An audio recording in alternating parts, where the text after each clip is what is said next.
మొదలెట్టేయమంటారా? Hello మామ, welcome to RCC random conversation with Charan. ఏ మామ, పాడ్కాస్ట్ అంటే పెద్ద పెద్ద సెలబ్రిటీస్ ఇన్ఫ్లుయెన్సర్స్ తో చేయాలా? మనం ఏం లేదు, లైట్ నార్మల్ పీపుల్స్ తో కన్వర్జేషన్ చేద్దాం. మన ఛానల్ అయితే ఫుల్ ఫన్ ఉంటది. కాకపోతే మామ మీరు కొంచెం సపోర్ట్ చేయండి అంతే. మనతో ఉన్నది మన friend Jaila, promoter and instagram influencer, ఇంకా చాలా ఉన్నాయి. ఆమెతోనే అడిగి తెలుసుకుందండి వయ్యారి. ఆర్సీసీయా? ఆర్సీసీ అంటే random conversation with Charan. Nice. Coffee with Karan లాగా. ఇవే తగ్గించుకుంటే మంచిది. చరణ్ అయితే ఏంటి తొక్క? ఎందుకట్లా రూడ్ గా మాట్లాడుతున్నావు మార్కస్? నాతోని కొంచెం జెంటిల్ గా మాట్లాడొచ్చు కదా. ఇట్లా ఇప్పుడు ఇన్ఫ్లుయెన్సర్స్ లైఫ్ ఎట్లా ఉంది, ఎట్లా నడుస్తుంది, ప్రమోషన్స్ ఎట్లున్నాయి, బయట కష్టాలు ఎట్లున్నాయి, అదే దాని గురించి మాట్లాడదాం. షూర్. అంటే ఒక main source income is compulsory అనమాట. మనం జాబ్ చేసుకుంటూ ఇది సైడ్కి వస్తే ఏం ప్రాబ్లం ఉండదు. కానీ నేనేం చేసిన అంటే ఇనిషియల్ గా కొంచెం మంచిగా వచ్చిండే నాకు, లైక్ రీచ్ మంచిగా ఉంది, డబ్బులు కూడా అంటే యాడెడ్ ఇన్కమ్ కదా ఆబ్వియస్ గా, ఒక ఇన్కమ్ ఉన్నప్పుడు. సో మంచిగా వస్తున్నాయి కదా అని నేను ఏం చేసిన, జాబ్ చేసేది. అక్కడ నాకు పెద్ద అది పడింది. లైక్ అసలు మెయిన్ సోర్స్ ఇన్కమ్ అనేది కంపల్సరీ ఉండాలి. నెల తిరగంగానే శాలరీ పడుతుంది అని ఒక నమ్మకం ఉండాలా. ఇది ఏమైపోయిందంటే, నేను మార్కెట్కి వెళ్ళి నేను చేసుకుంటేనే పని వస్తాయి, డబ్బులు వచ్చే కాడికి వస్తాయి, కానీ అదే చేసుకున్న వరకే అన్నమాట. నువ్వు ఒకవేళ 2 days ఫీవర్ వచ్చింది నీకు, నువ్వు చేసుకోలేకపోయినావు అనుకో, నెక్స్ట్ మంత్ కి ఈఎంఐస్ ఉంటాయి, కట్టుకునేటివి ఉంటాయి, అప్పుడు కష్టం అవుతుంది అనమాట. సో ఖచ్చితంగా జాబ్ అనేది కంపల్సరీ ఉండాలన్నది. ఇది ఒక సైడ్ ఇన్కమ్ సైడ్ ఇన్కమ్ లా అనేది. అండ్ లేదు ఫుల్ కెరీర్ కాన్సన్ట్రేట్ చేస్తున్నా అంటే పేరెంట్స్ అయినా ఫైనాన్షియల్ గా మంచిగా ఉండాలి. అంటే పేరెంట్స్ మీకు అఫోర్డ్ చేయగలుగుతారు, ఇట్స్ ఓకే నేను వెళ్ళినా ఏం కాదు అనుకుంటే అట్లాంటప్పుడు యూ కెన్. నేను ఎట్లాంటి టైప్ అంటే, పక్కన గల్లీలో టెంపుల్ ఉంది కదా, అడిగి పోయినా ఎక్కడ పోయినా దేవుడే ఏముంది. బట్ సంథింగ్ హ్యాపెన్ రే, అరుణాచలం నుంచి స్టార్ట్ అయింది రే. Then I got to see that devotional thing happening, magic happening, అంత పాజిటివ్ వైబ్స్ వస్తుండే. ఇట్ వాస్ సో ఫెంటాస్టిక్ తెలుసా. అసలు అరుణాచలంలో ఏ దేవుడు ఉంటారు తెలియదు తెలుసా. పోతున్నప్పుడు అడుగుతున్నా, అరుణాచలేశ్వరుడు అని ఒక దేవుడు ఉంటాడేమో అట్లా అనుకున్నా, కానీ శివుడు ఉంటాడని కూడా తెలియదు నాకు. ఈ మధ్యన చూస్తున్నా ఏంటంటే డివోషనల్ సైడ్ ఎక్కువ పోతున్నాం అని నాకు అనిపిస్తుంది. పోస్టులు చాలా చూస్తున్నా. అరుణాచలం పోయినావు, తర్వాత తిరుపతి, మొన్న రీసెంట్ గా నిన్న యాదగిరిగుట్ట పోయినావు అనుకో. ఇంత ముందు లేదు అట్లా, అస్సలు లేదు. అసలు నేను ఎట్లాంటి టైప్ అంటే, పక్కన గల్లీలో టెంపుల్ ఉంది కదా, అడిగి పోయినా ఎక్కడ పోయినా దేవుడే ఏముంది అట్లా అనుకుంటున్నా నేను. But something happen ray. April లో నా బర్త్డే ఉండే, సో నాకు తిరుపతి వెళ్ళాలని ఉండే. బట్ సమ్హౌ టికెట్స్ దొరకాలి, టికెట్స్ ముందు బుక్ చేసుకోవాలని తెలియదు. అసలు నేను పుట్టినప్పటి నుంచి తిరుపతి వెళ్ళలేదు. దెన్ అరుణాచలం కి వెళ్ళిపోదాం, ఏదైతే ఏంది టెంపుల్ కదా అని నేను అరుణాచలం వెళ్ళిండే. అక్కడ ఇట్లా టికెట్స్ బుకింగ్స్ ఉండవంట కదా. అవునవును, అలాంటి సో అరుణాచలం వెళ్ళినాక then I got to see that devotional thing happening, magic happening, అంత పాజిటివ్ వైబ్స్ వస్తుండే. ఇట్ వాస్ సో ఫెంటాస్టిక్ తెలుసా. అసలు నేను అసలు అరుణాచలంలో ఏ దేవుడు ఉంటారు తెలియదు తెలుసా. పోతున్నప్పుడు అడుగుతున్నా, అరుణాచలేశ్వరుడు అని ఒక దేవుడు ఉంటాడేమో అట్లా అనుకున్నా, కానీ శివుడు ఉంటాడని కూడా తెలియదు నాకు. అంత బేసిక్ నాలెడ్జ్ కూడా లేకుండా వెళ్ళిపోయినా. స్పిరిచువల్ జర్నీ అట్లా అరుణాచలం నుంచి స్టార్ట్ అయింది రే. అక్కడే పోయి ఏ మ్యాజిక్ అయిందో తెలియదు, కానీ నాకు ఊరికనే నా విజువల్స్ లో కూడా ఆ మంజునాథుడిని చూసినా కదా, అదే పడుతుంది. ఫస్ట్ టైం దేవుడిని అసలు నేను ఎప్పుడు డివోషనల్ సైడ్ అసలు నా ఫ్రెండ్స్ ని ఎవరిని అడిగినా కూడా చెప్తారు. ఎక్స్పీరియన్స్ అయింది అరుణాచలం సైడ్. అరుణాచలంలో నా అయితే వేరే ఎక్స్పీరియన్స్ ఏంటంటే, పోయినాం నేను ఒక ఫ్రెండ్ పోయినాం, ఇద్దరమే పోయినాం. అసలు పోలేమనుకున్నాం. అసలు చాలా చూసిన వీడియోస్. అరుణాచలం వెళ్ళి 1 week ముందు, అరుణాచలం వెళ్ళాలంటే మీకు అదృష్టం ఉండాలి, దేవుడు ఆజ్ఞ ఉండాలి, అరుణాచలంలో అడుగు పెట్టాలంటే అన్నారు. ఇదంతా సరే పోదామని బుక్ చేసుకున్నా, బస్ బుక్ చేసుకున్నా. ఫస్ట్ హైదరాబాద్ లోనే బస్ మిస్ అయిపోయింది. దగ్గర ఒక 120 kilometers వెళ్ళిపోయింది బస్ హైదరాబాద్ నుంచి. చేంజ్ చేసుకుంటే ఒక క్యాబ్ మాట్లాడుకొని, క్యాబ్ అంతా మాట్లాడుకొని, బస్ కి ఎన్ని పైసలు పెట్టినాం, క్యాబ్ కి 4000 పెట్టి పోయినాం మేము. బస్ 120 kilometers బస్ ని చేంజ్ చేసుకుంటా అప్పుడు ఎక్కినాం. క్యాబ్ బస్ బస్ వెళ్ళిపోతుంది ఒక స్టాప్ నుంచి ఒక స్టాప్, ఒక స్టాప్ నుంచి ఒక స్టాప్ వెళ్ళిపోతూనే ఉంది. అలా కర్నూలు వరకు వెళ్ళిపోయింది. ఆల్మోస్ట్ దగ్గర కర్నూలు. అయినా పోతే ఓని క్యాబ్ ఓనికి పైసలు ఎట్లయినా అరుణాచలం పోవాలి, చూడాలి, శివరాత్రి రోజు మళ్ళీ శివరాత్రి రోజు అరుణాచలం ఉండాలి అని ఒకటి అనుకొని పోయినాం. నీట్ గా ఒక 120-130 కిలోమీటర్స్ దాటినాక బస్సు అప్పుడు రీచ్ అయింది. అది కూడా ఒక హోటల్ ఆగింది తినేసి వాళ్ళు బస్సు రిటర్న్ అవుతుంది కూడా అప్పటికి. రిటర్న్ అయ్యే టైప్ కార్ సీదా క్యాబ్ డ్రైవర్ పోయి బస్ ముందర ఆపేసి అంకుల్ ఆగండి అని చెప్పి దమ్మ బస్సు ఎక్కేసినాం. అమ్మా దేవుడా వచ్చేసినాం అనుకున్నాం. అరుణాచలం వెళ్ళినాం. మార్నింగ్ గిరి ప్రదక్షిణ స్టార్ట్. ఒక పర్సన్ తగిలిండు. ఎలా అంటే ర్యాండమ్, అతని పేరు ఇవన్నీ నాకు అసలు ఏం తెలియదు. గిరి ప్రదక్షిణ చేస్తుంటే పరిచయం అయిండు. తెలుగుడే వచ్చి కాకినాడ ఎక్కడ ఉంటా అన్నాడు. పరిచయం అయిండు. మేము ముగ్గురం చేస్తున్నాం, నేను మా ఫ్రెండ్ ర్యాండమ్ పర్సన్. వెళ్ళినాం మంచిగా, అంతా అయిపోయింది. గిరి ప్రదక్షిణ అయిపోయింది. ఐఎమ్ అవుట్ అని కూడా నేను ఇక మళ్ళీ ఇక ముందరికి స్టెప్ వేయలేం. ఆ శివరాత్రి రోజు రష్ ఎలా ఉంటుంది తెలుసా, పీక్స్ అసలు. ఆ లైన్ దగ్గర రోడ్ వరకు ఉంది. చెప్పాలి అది వేరే, అసలు వేరే. నా మైండ్ లైఫ్ మొత్తం మర్చిపోను. బ్రో అసలు ఎలా కలిగినేమో.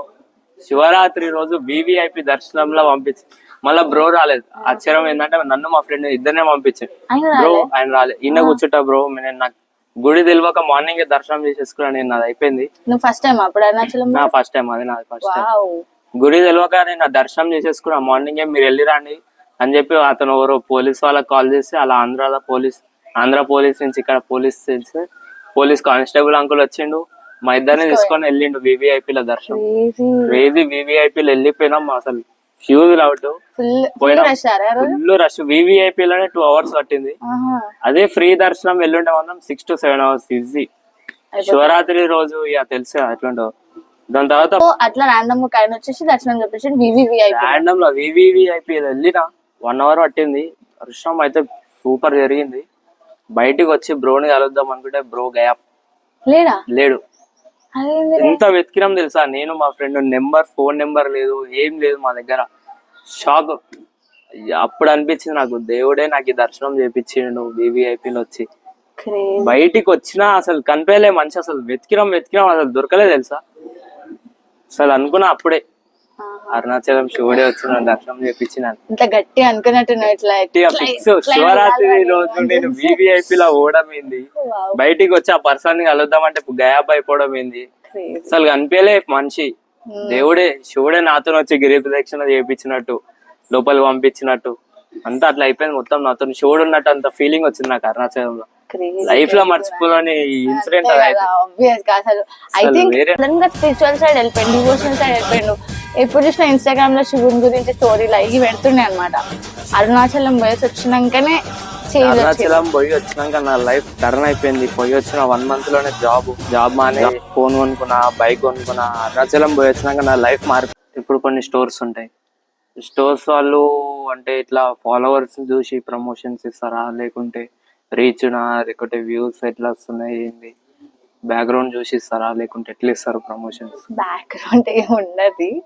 అయితే ఏమంటే ఫస్ట్ ప్రమోషన్స్ కి ఎవరినైనా పిలిచినప్పుడు చాలా మంది ఏమనుకుంటారంటే ఫాలోవర్స్ ఎక్కువ ఉంటే ఎక్కువ రీచ్ వస్తుంది అనుకుంటారు. బట్ ట్రస్ట్ మీ, ఫాలోవర్స్ తో ఏమి ఉండదు. ఇట్స్ ఇప్పుడు ఒకరికి 1K ఫాలోవర్స్ ఉండొచ్చు, లేదా 2K ఫాలోవర్స్ ఉండొచ్చు. వాళ్ళకి వీళ్ళకంటే ఎక్కువ 200K ఫాలోవర్స్ ఉన్న వాళ్ళ కంటే కూడా రీచ్ వీళ్ళకి ఎక్కువ ఉంటది. బికాస్ ఎంగేజ్మెంట్ మంచిగా ఉంటది వాళ్ళకి. కానీ చాలా మంది స్టోర్ ఓనర్స్ కానీ బిజినెస్ ఓనర్స్ కానీ వాళ్ళు ఏమనుకుంటారంటే ఎక్కువ మంది ఫాలోవర్స్ ఉంటే ఎక్కువ రీచ్ వస్తుంది, సో చాలా డబ్బులు ఖర్చు పెట్టేస్తుంటారు. వాళ్ళు ఫాలోవర్స్ చూపెట్టుకుంటారు, అది ఫేక్ ఫాలోవర్స్ లేకపోతే సగం మంది ఎట్లుంటారు అంటే ఫాలోవర్స్ ఉంటారు but no it's not fake. Sometimes it is like ఉంటారు అంతే. అది అసలు ఫాలోవర్స్ అందరు ఫాలో కొట్టేస్తుంటారు కానీ నీ కంటెంట్ ని చూడరు. చాలా మటుకు రీల్స్ ఎక్కువ రీచ్ అయ్యేది నాన్ ఫాలోవర్స్ కి వెళ్తేనే రీచ్ అయినట్టు. ఫాలోవర్స్ అంత ఉన్న కూడా వేస్టే. సో ऐसा है. और ఇంకా ఏంటంటే సో ఎట్లా చెక్ చేయాలంటే మనం ఇన్సైట్స్ అనేది ఒక ఆప్షన్ ఉంటది ప్రతి ఒక్కరి ప్రొఫైల్ లో. ప్రొఫెషనల్ గా ఎవరైతే డీల్ చేస్తున్నారో ఇన్సైట్స్ చెక్ చేయాలి ఫస్ట్. ఇన్సైట్స్ లో జాతకం అంతా తెలుస్తుంది, లైక్ ఇన్ఫ్లుయెన్సర్స్ ఎంత రీచ్ ఎంత వెళ్తుంది, reach వెళ్తుంది. నాన్ ఫాలోవర్స్ ఎంత మంది చూస్తారు, ఇవన్నీ ఎగ్జాక్ట్లీ అంత తెలుస్తుంది. అండ్ ఏ సిటీస్ లో కూడా వీళ్ళది ఎక్కువ రీచ్ ఉంది. లైక్ ఇప్పుడు హైదరాబాద్ లో వాళ్ళు చేస్తున్నారు అనుకో, హైదరాబాద్ రిలేటెడ్ రీచ్ కనబడుతుంటది మీకు సిటీస్ లో. సో అవన్నీ కూడా ఇన్సైట్స్ చెక్ చేసి దెన్ గివ్ కొలాబరేషన్. ఇప్పుడు కొంతమంది ఉంటారు స్టోర్ ఓనర్స్, రీల్స్ చేస్తుంటారు వాళ్ళు. ఎట్లా అంటే ఇట్లా అమ్మాయిలు ఎస్పెషల్లీ సినిమా పాటలకి ఇట్లా రీల్స్ చేస్తుంటారు కదా, వాళ్ళకి రీచ్ ఎక్కువ ఉంటది. కానీ ఏ రీచ్ ఉంటది, అట్లాంటి రీల్స్ ఎక్కువ మటుకు ఎవరు చూస్తారు, బిజినెస్ పీపుల్ చూడరు. అంటే బిజినెస్ మైండ్ సెట్ లేదంటే క్లోదింగ్ రిలేటెడ్ మైండ్ సెట్ ఉన్న వాళ్ళు చూడరు. ఆ వీడియో అంటే ఆ డాన్స్ వీడియోస్, ఆ సాంగ్ వీడియోస్ చూస్తారు ఎక్కువ. ఇప్పుడు కొలాబ్స్ పెట్టినాం అనుకో ఎక్కువ ఇంట్రెస్ట్ చూపించారు. యా, ఇప్పుడు ఫుడ్ రిలేటెడ్ పేజ్ ఉంది అనుకో, ఫుడ్ రిలేటెడ్ కాంటెంట్ కాబట్టి అది ఆల్గోరిథం వాళ్ళకే పుష్ చేస్తుంది. ఇప్పుడు ఇట్లాంటి కాంటెంట్ రీల్స్ చేస్తారు, మ్యూజిక్ వీడియోస్ కి చేస్తుంటారు, ఆ కాంటెంట్ ఎవరికి పుష్ చేస్తుంది అంటే who are mainly like inter students, వాళ్ళు they ten to have entertainment through these videos. So అట్లాంటి వాళ్ళు వచ్చి నీ షాప్ లో కొనుక్కోరు కదా ఆబ్వియస్ గా. సో బేసిక్ గా నీకు ఎట్లాంటి వాళ్ళకి చూపెట్టుకోవాలి. ఇప్పుడు నువ్వు క్లోదింగ్ బిజినెస్ ఉంది నీకు, నువ్వు ఎట్లాంటి వాళ్ళకి చూపెట్టాలనుకుంటావు అంటే ఆఫీస్ ఎంప్లాయీస్ వాళ్ళకైతే వాళ్ళు ఫైనాన్షియల్ గా ఇండిపెండెంట్ ఉంటారు, వాళ్ళు కొనుక్కోగలుగుతారు. సో అట్లాంటి వాళ్ళకి టార్గెట్ చేయాలి నీ కాంటెంట్. సో అట్లా మనకి 25 to 30 ఆర్ 23 అట్లీస్ట్ 23 to 35 45 వరకు కూడా మనం టార్గెట్ చేయొచ్చు అనమాట. సో అట్లా ఇన్సైట్స్ చూసుకొని మీరు ఇవ్వాలి ప్రమోషన్స్ కి. Just because they have less followers, వాళ్ళకి రీచ్ లేదు అనుకోవడం it's a bullshit guys. Please don't do that. Insights check చేయండి, దాని తర్వాతే చాలా ఫాలోవర్స్ ఉన్నారు కదా అని చెప్పి వాళ్ళకు కూడా ఇచ్చేయకండి. ఇన్సైట్స్ చూడండి, జెన్యూన్ ఉంటేనే ఇవ్వండి. ఇంకొకటి కూడా నడుస్తుంది, like they are giving fake views but shares ఉండవు, లైక్స్ ఉంటాయి, షేర్స్ ఉండవు. మళ్ళీ షేర్స్ సేవ్స్ ఇవే రెండు ఇంపార్టెంట్. లైక్స్ ఉన్నా లేకున్నా కొంచెం ఇంట్రెస్ట్ ఎగ్జాక్ట్లీ షేర్ అనుకో. ఇప్పుడు షేర్ ఎట్లా రన్ అవుతుంది అంటే, ఇప్పుడు ఒక షేర్ అయింది అనుకో, ఇద్దరు చూసినట్టు. So shares are always like multiplies your content. అట్లా మనం చూసుకొని వెళ్తూ ఉండాలి. జస్ట్ ర్యాండమ్ గా ఫాలోవర్స్ ఉన్నారు కదా, పైసలు ఎంత పడతాయి చేపించుకొని కొంచెం రీచ్ మంచిగా వస్తుంది అంట అంతే. ఇప్పుడు ఏమయ్యారు మరి, నీకెందుకంత తక్కువ ఫాలోవర్స్ ఉన్నారు? 25K నువ్వు చాలా రోజుల నుంచి చేస్తున్నావు కదా అని అడుగు. మరి నువ్వు ఎప్పటి నుంచో చేస్తున్నావు 25K కన్నా అయిపోయినావు ఎందుకు ఇంకా?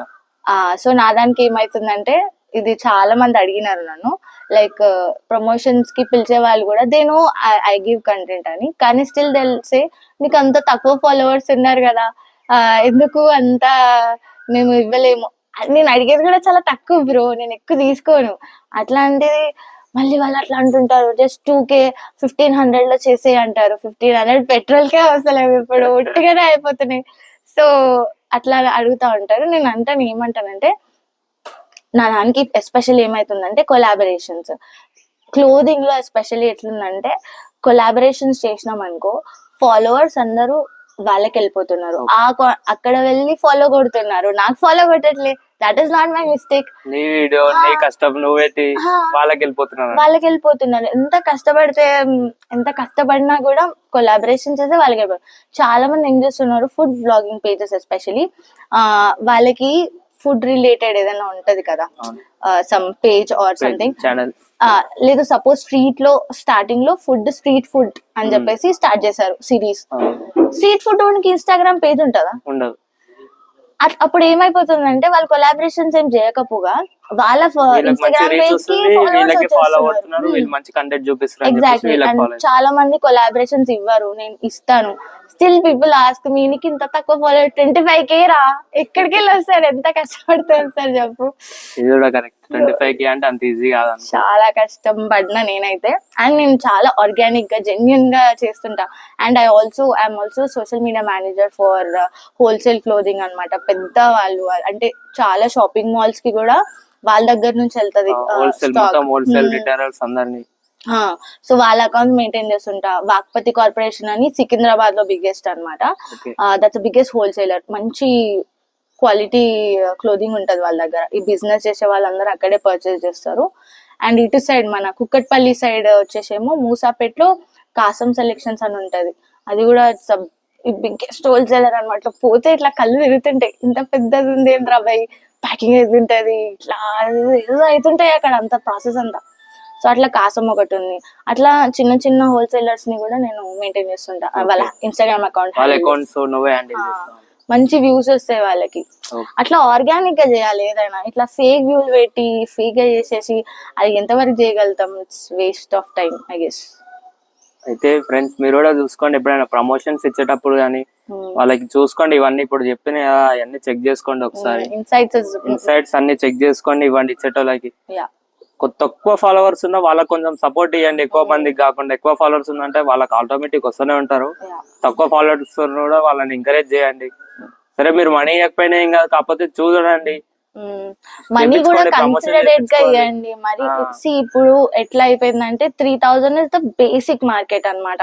మినిమం 3000 పెడితే గానీ మీకు జెన్యున్ కాంటెంట్ కావాలి, జెన్యున్ ఫాలోవర్స్ కావాలి, జెన్యున్ గా ప్రమోట్ చేసుకోవాలనుకుంటే 3000 is the minimum bracket. So దానికి మించి తక్కువ కూడా మరి అడిగేస్తే వాళ్ళు కూడా కష్టపడతారు. వాళ్ళు కూడా ఎడిటింగ్ చేయడానికి ఎంత కష్టం తెలుసా? వాళ్ళు మొత్తం చాలా కష్టపడాలి, వీడియోలు షూట్ చేసుకోవాలి. ఎగ్జాక్ట్లీ. మంచి వచ్చినాయి ఉంటే మంచి చూసి కొంచెం వాళ్ళ కష్టాన్ని కూడా గుర్తించి ఇవ్వండి. ఖచ్చితంగా మీరు కూడా ప్రాఫిట్ చూస్తారు. ఇప్పుడు digital content is king. So please encourage.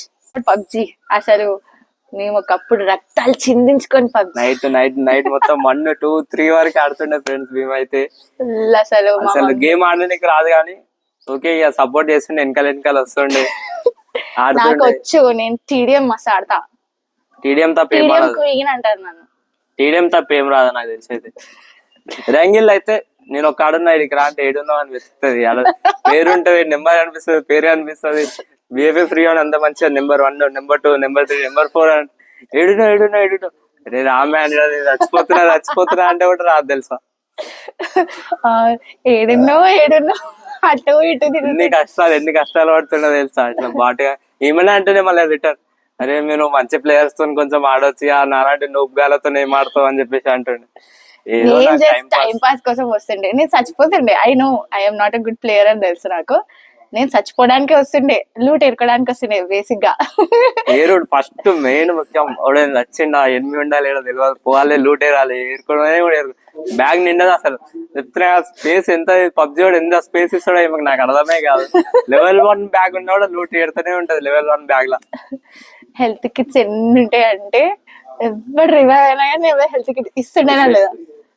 ఒక్కటి కొంచెం హెల్ప్ చేస్తుండే అనమాట. రివైవ్, హెల్త్ కిట్లు, కూల్ డ్రింకులు ఇస్తుండే మంచిగా. ఎనర్జీ డ్రింక్స్, కూల్ డ్రింక్స్ కాదు, అదే ఎనర్జీ డ్రింక్, పెయిన్ కిల్లర్స్ ఇస్తుండే. సో నా దగ్గర అంతా ఉంటుండే స్టాక్. యూట్యూబ్ ప్లేయర్ మళ్ళా అప్పట్లో జైలా. అయితే నేను 2020 అప్పుడు లాక్డౌన్ వచ్చినప్పుడు క్రేజీ ఆడుతుండే. అసలు స్కిల్ కూడా నాది ఎంత బాగుంటుండే అంటే, నాకు ఒక ఫ్రెండ్ ఉంటుండే, తమిళ్ ఫ్రెండ్.